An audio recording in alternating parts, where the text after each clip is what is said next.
Bienvenido a mi canal de audiolibros. Si todavía no lo has hecho, por favor, suscríbete. Me ayudaría muchísimo si lo hicieras. En este momento estamos leyendo la obra clásica Frankenstein de Mary Shelley. Capítulo 2. Los acontecimientos que influyen decisivamente en nuestros destinos a menudo tienen su origen en sucesos triviales. La filosofía natural es el genio que ha ordenado mi destino. Así pues, en este resumen de mis primeros años, deseo explicar aquellos hechos que me condujeron a sentir una especial predilección por la ciencia. Cuando tenía 11 años, fuimos todos de excursión a los baños que hay cerca de Thonon. Las inclemencias del tiempo nos obligaron a quedarnos todo un día encerrados en la posada.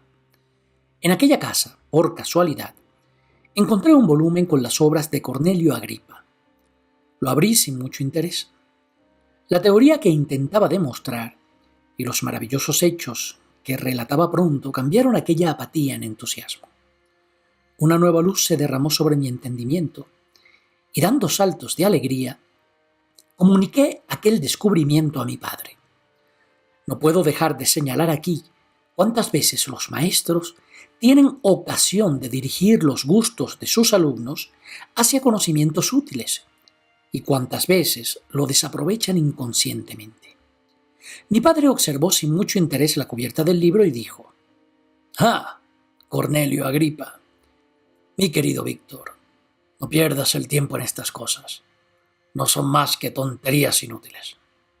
Si en vez de esta advertencia, o incluso esa exclamación, mi padre se hubiera tomado la molestia de explicarme que las teorías de Agripa ya habían quedado completamente refutadas y que se había instaurado un sistema científico moderno que tenía mucha más relevancia que el antiguo, porque el del antiguo era pretencioso y quimérico, mientras que las intenciones del moderno eran reales y prácticas, en esas circunstancias, con toda seguridad, habría desechado el Agripa y, teniendo la imaginación ya tan excitada, probablemente me habría aplicado a una teoría más racional de la química que ha dado como resultado los descubrimientos modernos. Es posible incluso que mis ideas nunca hubieran recibido el impulso fatal que me condujo a la ruina. Pero aquella mirada displicente que mi padre había lanzado al libro en ningún caso me aseguraba que supiera siquiera de qué trataba. Así que continué leyendo aquel volumen con la mayor avidez. Cuando regresé a casa, mi primera ocupación fue procurarme todas las obras de ese autor y, después, las de Paracelso y las de Alberto Magno. Leí y estudié con deleite las locas fantasías de esos autores. Me parecían tesoros que conocían muy pocos aparte de mí, y aunque a menudo deseé comunicar a mi padre aquellos conocimientos secretos, sin embargo, su firme desaprobación de Agripa, mi autor favorito, siempre me retuvo.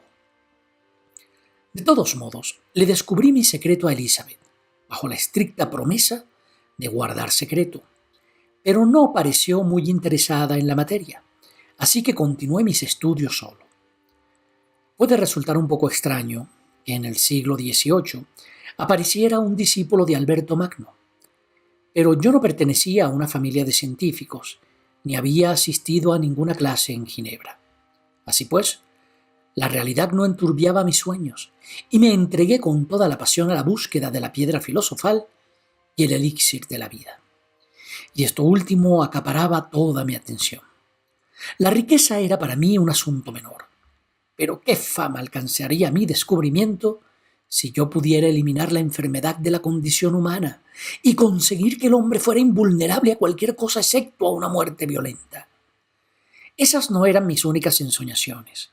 Invocar la aparición de fantasmas y demonios era una sugerencia constante de mis escritores favoritos, y yo ansiaba poder hacerlo inmediatamente. Y si mis encantamientos nunca resultaban exitosos, yo atribuía los fracasos más a mi inexperiencia y a mis errores que a la falta de inteligencia o a la incompetencia de mis maestros. Los fenómenos naturales que tienen lugar todos los días delante de nuestros ojos no me pasaban desapercibidos. La destilación, de la cual mis autores favoritos eran absolutamente ignorantes, me causaba asombro. Pero con lo que me quedé maravillado fue con algunos experimentos con una bomba de aire que llevaba a cabo un caballero al que solíamos visitar. La ignorancia de mis filósofos en estas y muchas otras disciplinas sirvieron para desacreditarlos a mis ojos, pero no podía apartarlos a un lado definitivamente antes de que algún otro sistema ocupara su lugar en mi mente.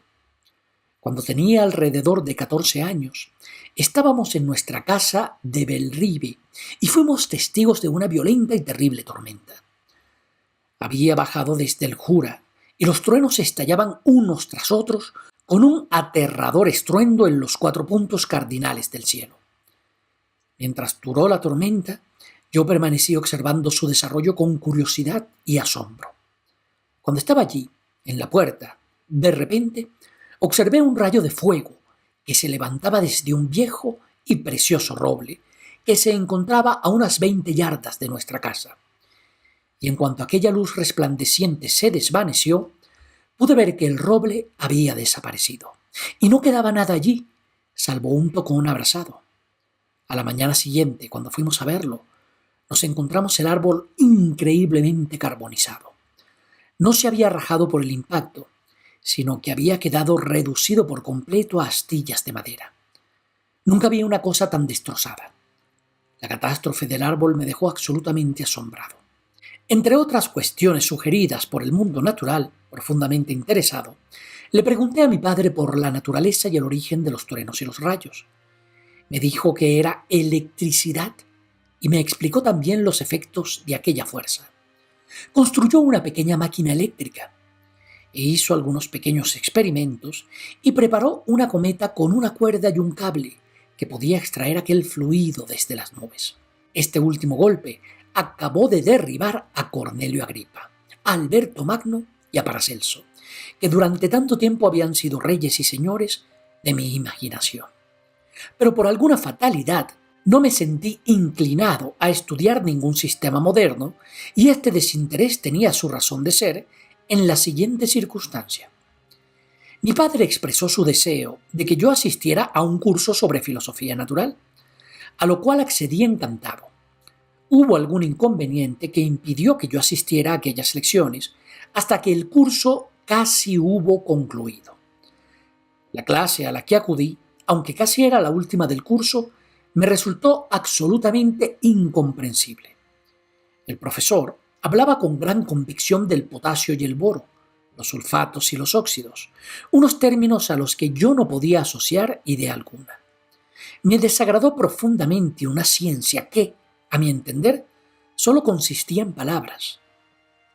Desde aquel momento, hasta que fui a la universidad, abandoné por completo mis antaño apasionados estudios de ciencia y filosofía natural, aunque aún leía con deleite a Plinio y a Buffon, autores que, en mi opinión, eran casi iguales en interés y utilidad.